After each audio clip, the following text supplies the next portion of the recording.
روز 1 مای این موضوع پیشنهاد می شوند. بازداشت شماری از افرادی که نزد دفتر فراز تجمع کردند، خویشاوندان میگویند امکان ملاقات با آنها را ندارند.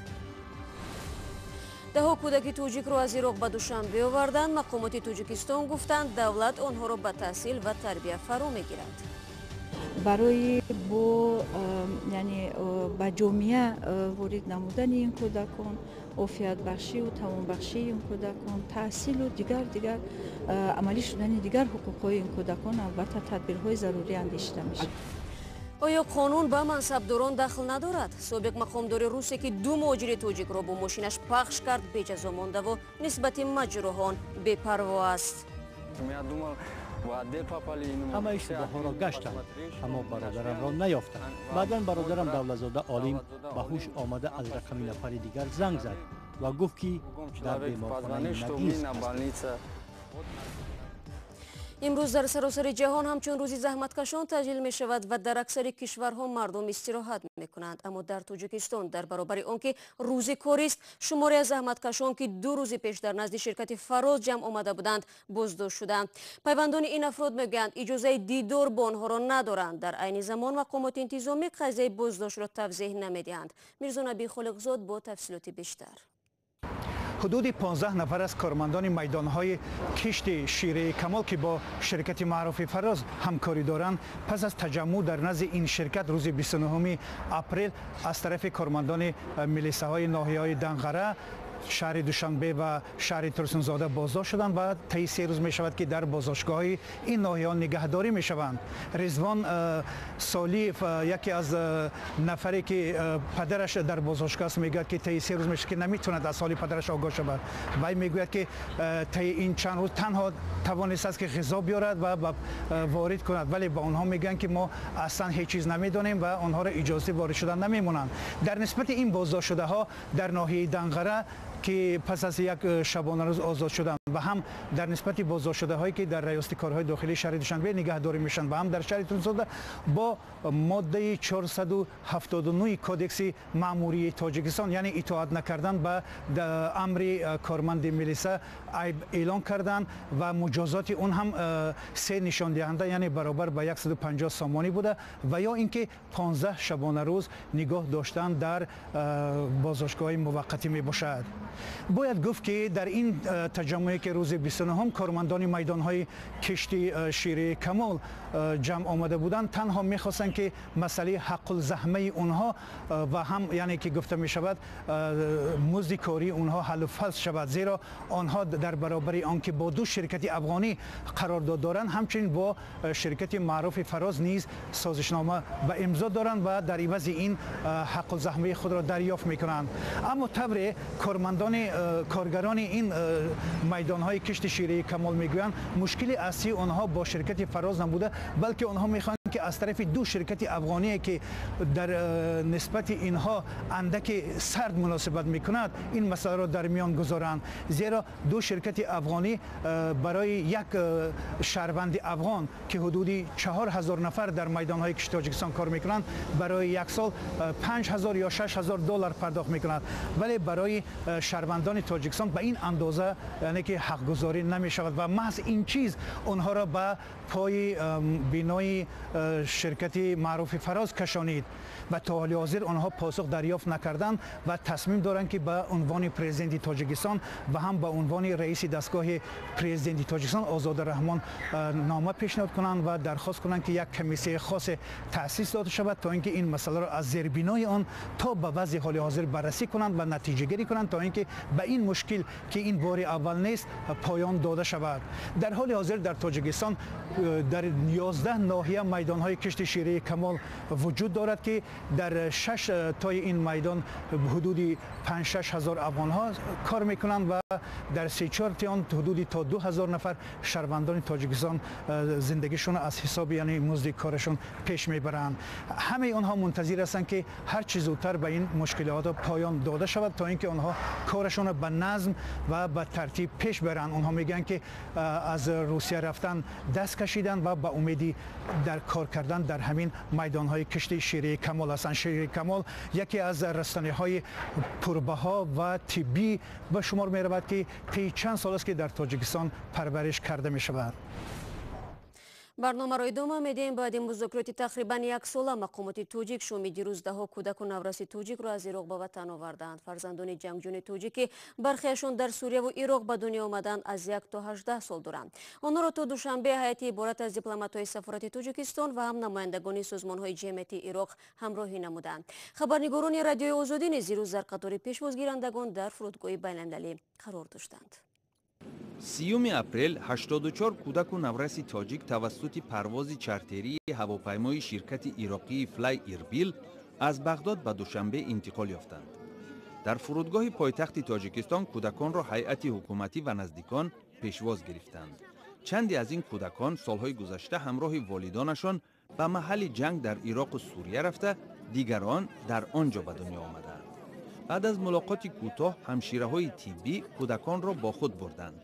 مسئولان وزارت تندرستی تاجیکستان گفتند که آنها را به آسایشگاه خرنگان ناحیه‌ای ورزاب میبرند. این کودکان به تشخیص ضروری طبی و روانی نیاز دارند و من بعد برای جایگیر کنی این کودکان ممکن است این کودکان را خواهشی به تربیت گرفتن خویشاوندان آنها خواهش داشته باشند، برای به عائله‌های خویشاوندانشان برگرداندن، برای یعنی به جامعه وارد نمودن این کودکان، عافیت بخشی و توان بخشی این کودکان، تحصیل و دیگر عملی شدن دیگر حقوق‌های این کودکان البته تدبیرهای ضروری اندیشیده میشه. اگر نزدیکانشون از آنها رو به تربیت خود نگیرند در این حالت چی میشه؟ دولت البته این کودکان رو با غمخوری خود فرا میگیرد. به قبل مقامات تاجیکستان برگردانیدن کودکان با پشتیبانی حکومت و در همکاری با وزارت کارهای خارجی عراق، کویت و سازمان‌های بین‌المللی صورت گرفته است. مظفر حسین زاده معاون وزیر کارهای خارجی گفت حکومت تاجیکستان مسئله بازگردان شهروندان نابالغ تاجیکستان را به طور جدی پیگیری دارد. ما وارد مذاکرات هستیم با حکومت عراق و برای انجام دادن این کارها تمام چاره ها را می‌اندیشیم و من با تمام جانب هایی که در این روند شامل بودند و سهم گذاشتند سپاس عرض می‌کنم از نوع حکومت جمهوری تاجیکستان. ساکنان ناحیه عبدالرحمن جامی سعادت ماه تیلایه و خواهرش اصالت ماه تیلایه و میگویند با دعوت مقامات به پیشواز نبیره‌هایشان ابوبکر 6 ساله و فاطمه 3 ساله آمدند. با گفته سعادت ماه تیلایه و دخترش با عائله‌اش در سال 2014 با هدف مهاجرت کاری تاجیکستان را ترک کرده بود و آنها تنها نیم سال پیش شنیدند که دخترشان در بغداد به حبس ابد محکوم شده است. امید نداشتیم. ما امید نداشتیم که این دختر خطی ما روبرو میزنیم. ما امید از کجا شما خبر یافتید که این نبیره شما را میارن به تهران؟ مکتوب گرفته برده به دستیان. بعد ما هم جستجو شدیم. بعد ما گفتیم که کنیم سازمان ملل متحد در کجا باشد. به اطلاع رسمی فعلا در عراق 11 کودک دیگری تاجیک باقی مانده. در زندان‌های این کشور 43 زن تاجیک نگهداری می‌شوند. مقامات تاجیکستان می‌گویند از سال 2014 تقریباً 1900 شهروند کشور از جمله زنان و کودکان به قلمروهای سوریه و عراق رفتند. تا حال خبر مرگ بیش از 300 نفر آنها رسیده است. بعد کشته شدن اکثر جنگجویان، عائله‌های آنها به سرپناه مانده با تصمیم مقامات سوریه و عراق در اردوگاه‌های مخصوص جای داده شده‌اند. زبیدالله زبیدزاده سفیر تاجیکستان در کویت و عراق که برای برگردانیدن کودکان تاجیک وظیفه‌دار شده است، چند پیش به رادیوی آزادی گفته بود از 43 زن تاجیک 15 نفرشان رضایت ندادند که کودکانشان به وطن فرستاده شوند. سرنوشت آینده این طفلان ناروشن باقی میماند. شما برنامه خبری رادیو آزادی رو تماشا دارید. چند روز پیش ما درباره 2 مهاجر تاجیک گزارش داده بودیم که زیر چرخ ماشین مقامدار روس جراحت‌های وزنی برداشتند. سابق منصبدار شهر نگینسک تا هنوز نسبت سرنوشت مهاجران مجروح بی‌توجه است. جانب جبلی ده‌ها تقاضا دارند که عامل صدمه برایشان جبران زیان و پول طبابت را پرداخت کند. همکاران ما از نستعلیق وریم قضیه را پیگیری نمودند. سابق معاون رئیس شهر نگینسک 2 مهاجر تاجیک را با ماشینش در راه پیاده‌گرد پخش کرد. در نتیجه اهلیدین سعیدов جراحت وزنین برداشت. پایش شکست و خاطرش را گم کرده است. پیوندانش میگویند او هیچ کس را نمیشناسد.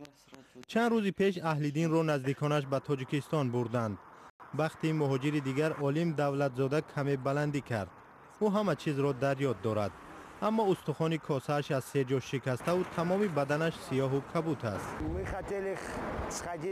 ما خواستیم به مغازه گلابوس برویم اما به خط دومی راه هم نرسیدیم. من از کاسه‌خانه سر و کار جراحت برداشتم. سعید باشد سخت مجروح شد. حالا با معاینه سرش مشکل دارد. تا هنوز هیچ کس را نمیشناسد. نه من، نه برادر، نه پدر و مادرش.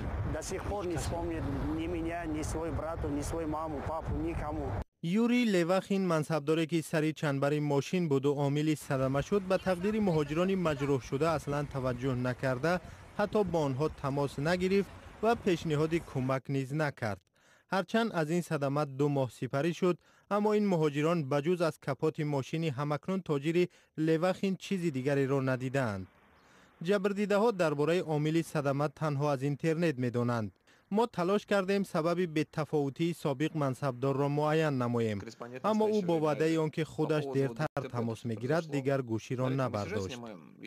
بعدی صدمه نزدیکان و دوستان طول 3 روز از تقدیر این 2 مهاجر خبر نداشتند. هیچ کس، نه کارمندان پلیس و نه پزشکان، حتی تلفن عالم را روشن نکردند تا به زنگ‌های پیوندان خواطر شده جواب بدهد.